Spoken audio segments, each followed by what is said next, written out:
s'est intéressé en particulier à la question de la gestion des ressources lorsque des générations de personnes se succèdent. Donc en l'occurrence, on appelle ça les ressources intergénérationnelles. L'idée, c'est de voir comment est-ce qu'on peut préserver une ressource sur le long terme, alors qu'une génération qui est là maintenant va l'exploiter et doit penser à l'intérêt d'une génération qui n'est pas encore là. Donc là, comme je vous disais, le contexte de la fête de la science s'y prête particulièrement bien, puisque vous avez des gens qui arrivent à un moment et qui seront repartis avant que d'autres personnes arrivent, et ainsi de suite. L'objectif, c'était de partir d'une ressource. Cette ressource-là, elle a un stock qui est disponible. Donc, par exemple, vous prenez de l'eau, des poissons, etc. L'idée, c'est qu'il y a un stock. Si vous en prenez trop, il n'y en aura plus pour après. Donc, basiquement, on part simplement de cette idée-là. Sauf que on essaye de représenter ça d'une manière qui soit assez tangible pour les gens, quelque chose de facile à mesurer. Donc on a pris une quantité de ressources. Dans notre cas, on avait décidé de prendre 60 unités de ressources. Si une génération décidait d'en prendre plus de 30, la génération d'après n'en avait plus. Et l'idée, c'était de voir est-ce que la ressource arrivait à persister sur le long terme. Donc, basiquement, on a essayé de diviser cette expérience en deux parties. Une partie qui était destinée aux adultes ou aux adolescents et une partie qui était plutôt pour les enfants. En fait, l'idée, c'est de faire exactement le même jeu pour les deux, mais de l'adapter pour qu'il soit faisable pour tous les âges. Donc pour les adultes et adolescents, on a fait un jeu sur tablette, tout simplement. C'est sous forme d'un petit jeu dans lequel on explique les règles d'abord, on explique la quantité de ressources, la règle de je dois pas prendre plus de la moitié sinon la personne d'après n'en aura plus.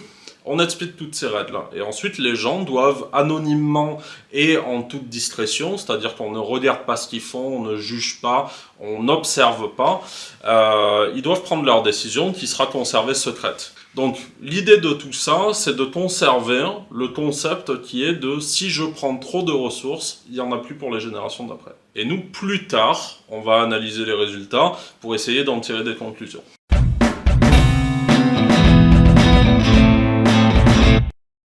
C'est assez rare d'avoir l'opportunité d'étudier un sujet avec ce qu'on appelle la population générale, c'est-à-dire des familles, des adultes, des gens qui ont un emploi, d'autres qui n'en ont pas, etc., etc. Donc avec tout type de personnes.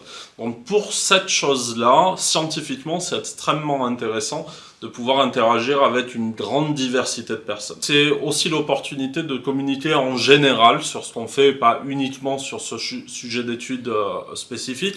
Donc en parallèle de notre enquête, de notre expérimentation, on a créé des posters. Chacun de ces posters représentait une des grandes thématiques de recherche de notre laboratoire. L'idée avec ce genre de posters, c'est également de créer de l'interaction, les gens peuvent venir voir, lire les posters, on est là pour en discuter avec eux, et ça crée une interaction supplémentaire et ça nous permet de communiquer sur des sujets beaucoup plus larges qui en général intéressent beaucoup les gens au moment où on en parle avec eux. Et c'est aussi extrêmement intéressant de pouvoir interagir avec les gens parce que on peut avoir aussi leur retour à eux, c'est-à-dire que leur retour en général sous forme de questions, parce que les gens qui viennent dans ces événements sont extrêmement curieux par rapport à ce qu'on fait, par rapport à qu'est-ce que ça veut dire, pourquoi telle décision, tel choix dans nos recherches, etc.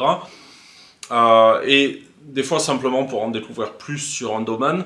Et ça finalement, ce genre d'interaction où nous on essaye d'apporter quelque chose et les gens en retour nous apportent du questionnement, parfois on peut se rendre compte qu'il y a des choses qui peuvent être évidentes pour nous quand on passe des milliers d'heures à travailler sur un sujet, mais qui finalement ne sont pas aussi évidentes si on voulait qu'elles puissent être utiles à la société, et que du coup on a besoin de réfléchir à de quelle manière est-ce qu'on peut communiquer les résultats qu'on trouve, de quelle manière est-ce qu'on peut communiquer à la fois vers les pouvoirs publics, vers les individus, etc.